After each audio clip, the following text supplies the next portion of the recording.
Yo, my name's Bloop, and today I'm going to be showing you guys an uplift out of bounds tutorial for LASO. I might make a regular uplift out of bounds tutorial, but for now I'm just going to stick to the LASO tutorial because I was asked very graciously by Raw to make a video for his playlist. So that's what we're doing here today. As you can see, I have both controller, a little bit of stick drift there. I have controller and keyboard plugged in, and I have all skulls except for iron for testing purposes on. So let's get this started. Oh, I also have HCM up here, which helps me load checkpoints and show you guys useful things in regards to this trick. So we're gonna load this up here, and then once this is loaded up, I'm gonna show you the first part of this trick here, which, as you can see, it's loading up pretty quick. Alright, so the first part of this trick is you do need a controller for it, or if you're on console, this is kind of a given, you're on controller. You should have a controller, at least if you're on console. At least one, even if you don't use it. But I digress. So, the first thing we gotta do with this is we gotta enable what's called PanCam. PanCam is some leftover tool that Bungie left in that kind of just shows you the coordinates, position, look angle, all that fun stuff of your ODST. So, how to enable that is very simple. You go left bumper. As you can see on my controller over there to the left, you can see when I press the left bumper, it lights up, so if you pay attention to that, and I'll also put the inputs on screen. So, it'll be left bumper, right bumper, A, left stick, and then D-pad up, all at the same time. And if you do that, the numbers should pop up in the top left of your screen. Once you do that, everything's pretty simple. And I'm going to explain a little bit about why this is important and the changes between it. So as you can see, my look angle. Right, as you can see up there, it says 360 degrees, right about there. So that's important because here, if you're looking up, it's not the same as on centered as on lowered. So it's a little different on lowered, but the coordinates that I'll show later, if you use centered, it's just add 160, I believe. I'll have to do that math later, but I will tell that more when we get there. So I'm going to switch back to keyboard and mouse now. And I'm going to show you guys the first step to this trick. Now, there is some pathing you can learn here. Obviously, you want to go up the rocks, cut through this pathing here. What I do for the beginning is I like to jump there, but not fail, obviously. I try and jump, and then go out this way. And then I get a slide jump off that, and I chain into a slide jump here. You don't have to do that, that's just the way I do it in my ILs. But there is an alternate pathing you can use, which is similar to this. So the alt path is something like this. There is very minimal time difference between it, but this pathing is also viable here. Getting a couple slides and then using the downwards ramp. So, with that being said, now comes the other part, which is the hog rotation. So the hog rotation, you want to have your SMG out, and you want to shoot it once or twice until it's around that angle. You kind of want it lined up with like this weird line, maybe the building. You just want it to be perpendicular. So the reason you want that is it allows for the nades to be consistent. So when you throw your grenade over here to kind of make the hog move, it'll be consistent in the way it reacts. So we'll go back here, I'll give you a couple examples of it. This is what your nade should do. It should propel the hog towards you, and you'd want it to land somewhere in this area. Here is okay if you want to get started, but optimally you'd want it to land here.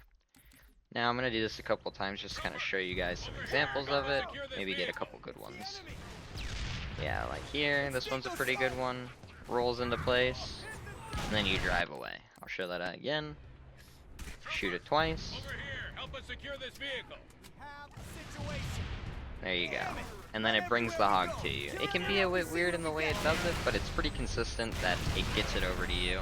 And then if you get a really good one, then you're off to the races. So, with that being said, that's the first part of this trick. The first part of this trick is pretty weird at first, but you'll eventually get used to it, as you can see, and then you can get good ones where you can just jump in and leave. So that's early hog. And to kind of give you an idea of where I aim at, my crosshair that I have drawn on screen is like right around that building. Like, you see that middle short building right there?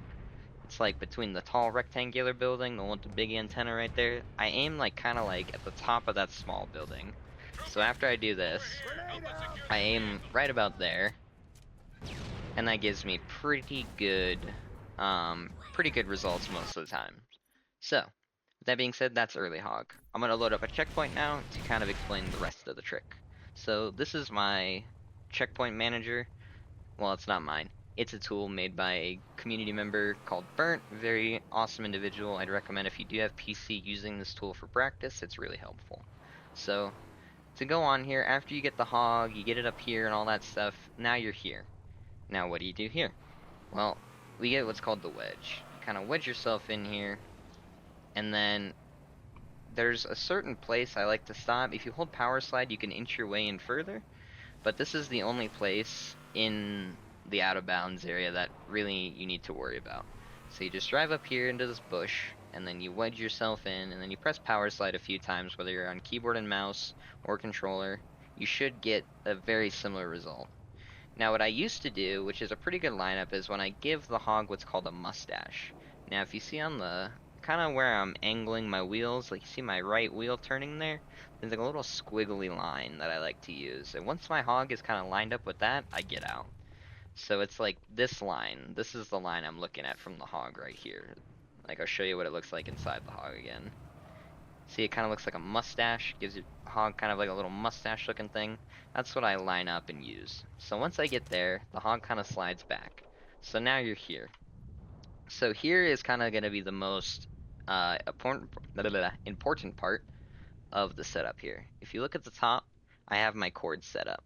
So I usually look somewhere around here. There's a little dot on the ground I line up my center crosshair with. It's this little one right here. Like right there. Reload. That little dot. I line up my center crosshair, whether I'm using it on base game or, what should we call it? This, I line up my crosshair with it and I look up. And it does take a little adjusting. On Xbox 360 you can look straight up, but here you do have to do a little bit of adjusting to the right. So, for me, I use 164. That second to last number, not the 1000, but if you see 85.50, and then 164.07. That's your most important chord, because if you line up with this dot and then you look straight up, your first three numbers will be relatively the same each and every time. So it'll make lining up consistent. Now, to see what this looks like on centered, to give you guys an idea if you are using centered, this is what the chords will look like too. So these are centered chords. I'll let you guys take a screenshot of this if you like, and then once again, these are centered. So what I do is you only need 2 nades for this setup, right? If that makes sense. So once you're at your chords, you only need 2 nades for this setup. So you need to throw, you don't need to jump, but you just need to throw 1 nade, look down, and melee 3 times. Now, I made that look really simple. Obviously, I didn't get it because it's just a kind of explaining what to do. But, right, once you kind of get into this hog wedge, here, I'll wedge myself back in and set myself a checkpoint so I can show you guys what successful launches look like. Line up with my little dot, and boom, we'll set a couple checkpoints. So, now that we're here, you want to throw your first nade up. So your first nade here should land somewhere like that. It should flip the hog straight ahead, kind of like that. So once you kind of get that down, like you can vary it, like I'll go to like 162.73. You can have a little bit of variation with it, but so long as it does something like that, you're going to get a pretty good result. So there is a bit of variation to it. It doesn't have to be exactly where my chords are. I'd say so long as you don't go to 165 or more, or don't go below 158. That's usually kind of the zone I can get away with throwing my nades and having them be consistent. Now, what the setup entails is once you kind of get yourself in your spot, you throw your nade. And after you throw your nade, you want to look down at this line, and then using your center crosshair, you want to look about, I'd say, a little bit away from the line. So as you can see, where I'm shooting is the line. You want to be looking like right about there. Because what this does, it allows your nade to bounce under the vehicle and get the height it needs. Now, I think you want to more or less have this kind of a bounce more often to get the upper height. Because if you have it too far forward like this, Yes, it's not a bad thing, but it can fuck up the launch and give you just straight up instead of a forward momentum. So here, I'll give it a full example real quick. You want to chuck the nade, melee 3 times, throw your nade there, and then as you can see, I almost got it there, but it's a bit tough. So it does take a little bit of practice here, but once you kind of figure it out, you're golden. So I'll work on giving a few good attempts here to kind of giving you guys some examples of what a good launch looks like. And I can also explain some tech that goes into the launch as well. So one of the big things that you can do to make the physics a little more bearable is as you jump up here and as the first nade explodes, walk forward. So you're like right here.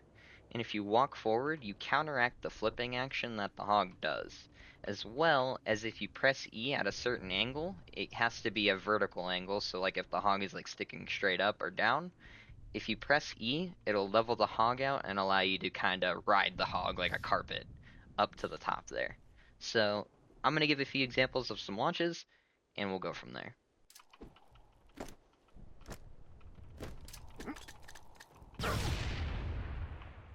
Alright, there's an example of a launch. This one was pretty far, wasn't as controlled, but you still kind of get yourself out of bounds.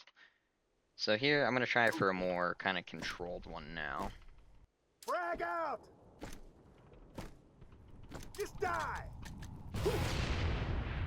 There, I pressed E at the certain point. If you look at my inputs, I press E at a certain point there to kind of get the hog to flip in the way I would like.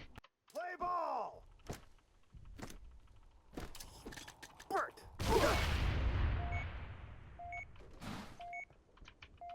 That one was a bit weird, but it did land on its wheels because I did press E in midair. But that's another example, a little more controlled.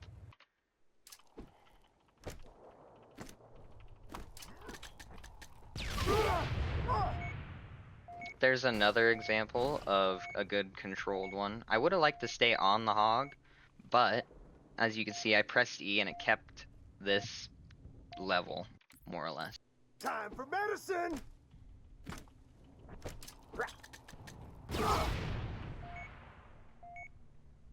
Alright, and there's another example of a launch you can get. So I got a couple controlled ones, couple uncontrolled ones. That kind of gives you an idea of what a successful launch looks like.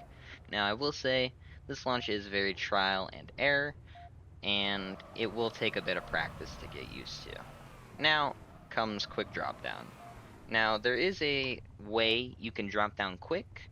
I'm going to show a slow and a fast way to drop down. So the next step of this trick after getting the hog out of bounds and all this is what's called drop down.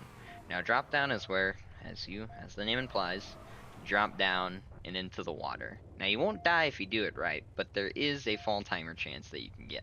So I would say when you're starting out with this trick, doing it a bit more slow and controlled is probably better for you. I do know how to kind of quick zoom off of this, and I'll give you a couple examples of that. But first I'm going to kind of show you what a slow drop down looks like. Now, as you're going here, you're going to drive off. Now, what I did at the beginning is I slowed down before the edge here and just kind of tapped my way off of it. And I let my hog settle. Now, as you can see there, I did lose some momentum because I didn't hold power slide, but that's what a slow drop down looks like. I'm going to do that again, just to kind of give you guys an example of what the drop down kind of looks like. And then this is what happens if you hold power slide. Well, that time it didn't quite work, but you get the idea.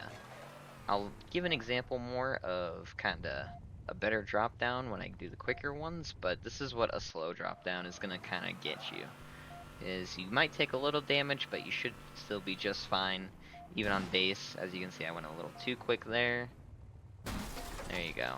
That's another way to do drop down. That one was a little quicker, but that was just because my muscle memory kicked in. Here's another kind of example of a slow drop down to kind of get you guys in the memo.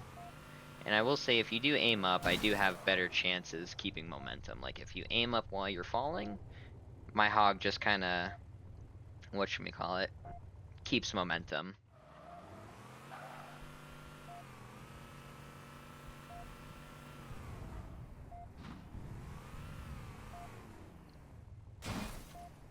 That one wasn't very good. I'm vertical.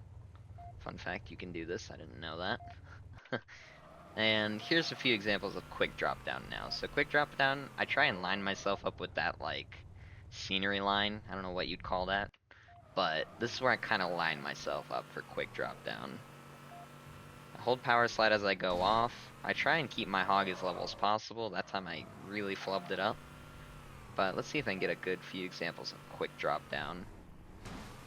I will give actually an example of how you can get fall timer. Like say if you try and go too fast, and you get bounce, you will fall timer here. See, like that. So you try to not bounce when you go off drop down. Even if you're doing it slow, you can still fall timer yourself. So do it fast, try and land smoothly, keep W key in, and aim. And that one wasn't necessarily the best example. I want to get a good clean one for you guys just to kind of show you what I'm talking about here. I could also pull like a clip or two. There we go. That was a good one. As you can see, you really couldn't tell where I was aiming because you do kind of lose vision when the water pops up. But if you kind of replicate what I do here, you'll kind of see yourself getting it more and more.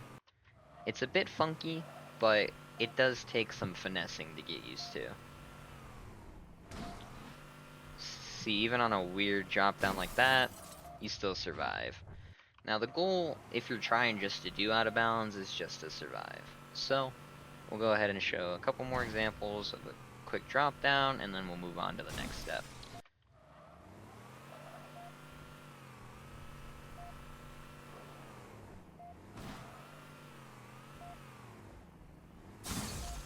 Okay, there's another good example of quick drop down, and now we're going to move on to the next step, which I like to call ramp cut. Now, ramp cut, now you just kind of drive straight here. You don't really have to deviate. If you line yourself up with kind of this direction, you'll understand where you're going. So I'm going to stop right here. I'm going to set a checkpoint, and we're going to explain kind of what the ramp is here. So the usual way to do this, you can do this one of two ways. I like to do the ramp cut method, which is slightly a bit faster and keeps momentum, and then there's the base way. The base way is driving up the straight ramp, holding power slide before you hit it, and then just driving up. So I'll show that again. I'll show like this is kind of just the more basic version of it.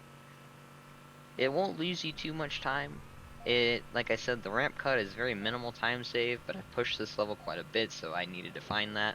So once again, holding power slide before you hit the ramp gets you up just fine. Now I'm going to show you ramp cut. Ramp cut is where you approach the ramp at an angle. I like to have my camera lower so I can see the ramp under the water, and then you want to kind of power slide onto it, and then you carry more momentum up to the ramp. If you listen there, my hog downshifted. You want to try and alleviate that downshift as long as possible, because I'll give another example here of base ramp. You get downshifted quite a bit faster here, which is why ramp cut is faster.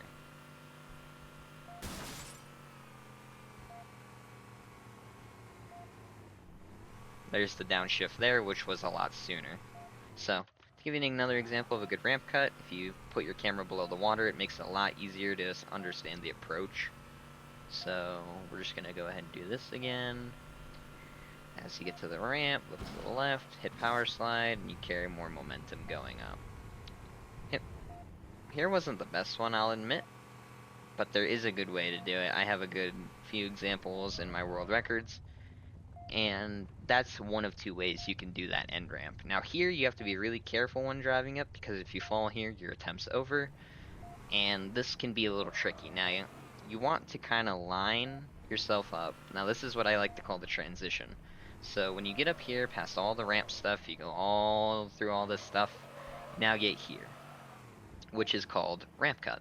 Or not ramp cut, excuse me, transition. Now here, you want to be careful, because if you hit your bumper, like on this, like right here, you'll really fuck your run. And then you'll fall, and then you'll be sad, which is not good. So, how to approach this is you can do this as slow as you want, especially if you're going for your first time. You want to line your right wheels with the edge, and then just drive forward. It allows for a clean, smooth transition every single time. So I'll give another example of that, is when, don't flip please.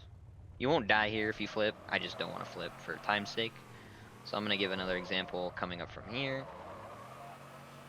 So when you're coming up here, line your wheels up with the right. Not like that. See, if you go too far, this is a good example. You will fall and die. So you do need to be a bit precise with this. So you line your wheels up, and then boom, clean transition. I'll give that another go for you just so you can see what I'm doing. Line up the wheels with the right, boom, clean transition every single time. Now here, you can do what I do, and I like to line up with this line. So when I'm sending it here, when I'm coming up here to send it into the end trigger, I line up like this, boom, and then I send it like this. Because here, there's a little bit of a bar I like to aim for. There's like a piece of debris. So before I hit the end trigger there, so I'll give another example of a quick transition. Boom, quick transition. So now I'm going to explain the end trigger just a little bit here. So the end trigger, you can do one of two things. You can either go a little higher and aim kind of like off this line and then go in, or you can use what I use, is I use this little line here and I aim kind of just above it.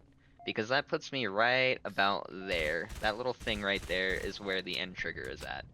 A little past that, you'll miss it and fall to your death really easily. So you don't want to miss that with this trick, because in LASO, you only have one kinda, well, it's LASO. You can't respawn, so you need to do all that over and over again. So you want to make sure you aim between these two lines right here, between this line and this line. So long as you aim somewhere in this area, you should be fine. I take it close and I line up directly with this, but I'm trying to save as much time as possible personally, so I take a lot more risk when it goes.